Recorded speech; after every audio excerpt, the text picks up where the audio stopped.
The King Who Mastered His Mind, Stoic Lessons for 2026. Marcus sat in the dim light of his tent, the weight of the Roman Empire pressing down on his shoulders like a leaden cloak. Before him lay a golden crown, catching the flicker of a dying candle, resting atop a map of territories he was destined to defend. He realized that the crown was not a symbol of power over others, but a test of power over himself. To rule an empire, he first had to rule the turbulent landscape of his own heart. Outside, the Danube River roared, a cold and muddy frontier that marked the edge of the known world.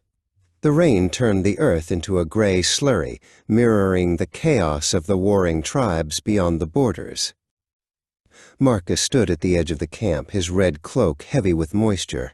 Amidst the thunder of the elements and the drums of war, he sought a silence that no storm could reach, a sanctuary built not of stone, but of thought.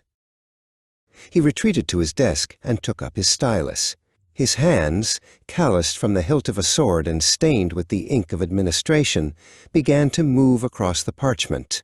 "You have power over your mind, not outside events," he wrote, the words carving a path through his anxiety. He understood that while he could not control the rain or the enemy, he could control how he chose to meet them. In his mind, Marcus envisioned a great mountain peak, its summit piercing the clouds.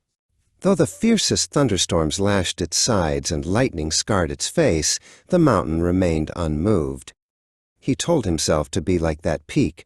The opinions of others, the sting of betrayal, and the fatigue of his body were merely the weather.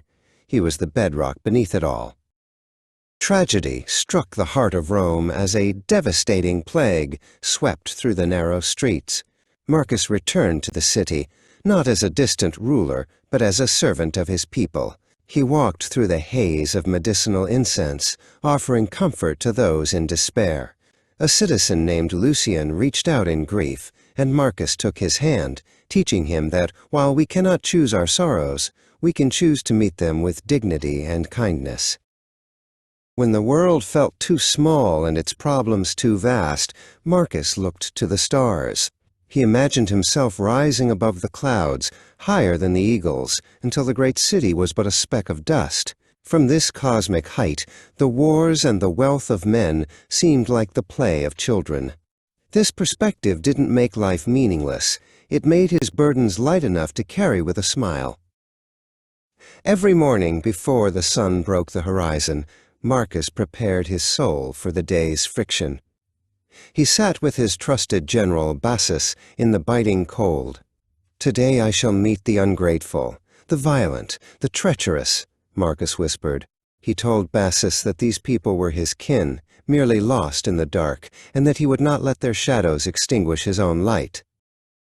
As the centuries dissolved into the year 2026, the noise of the world changed from iron swords to digital signals. Marcus's spirit seemed to walk the neon-lit streets of the future, watching people tethered to glowing screens and drowning in the opinions of strangers.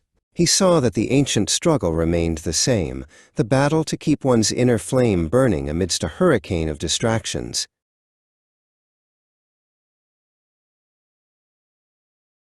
Amor Fati, Marcus meditated. Love your fate. He sat by a roaring campfire, watching the logs turn to ash. He realized that a strong fire consumes everything thrown into it, using the very obstacles to grow brighter and hotter. Whatever happened, success or failure, health or sickness, was simply fuel for his character to burn more brilliantly. One afternoon, walking through a quiet wheat field, Marcus knelt and scooped up a handful of dry earth. He watched the grains slip through his fingers, a silent clock counting down his time.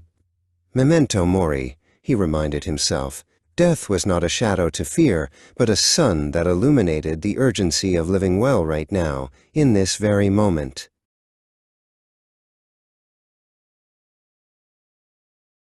In the year 180 AD, in a quiet room far from the capital, the emperor's long journey reached its end. Marcus lay in a simple bed, his breath slowing to a rhythmic whisper, Bassus stood by his side, eyes wet with tears. Marcus reached out one last time, his face a portrait of profound peace. He had not conquered the world, but he had conquered the man who ruled it.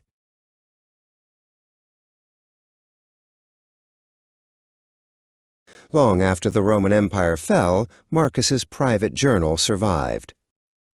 In the year 2026, a young man named Leo sat on a park bench at sunset. He set his buzzing smartphone aside and opened a worn copy of Meditations. As Leo read the ancient king's words, the modern chaos faded, and for the first time in a long time, he felt his own mind become a quiet, unshakable mountain.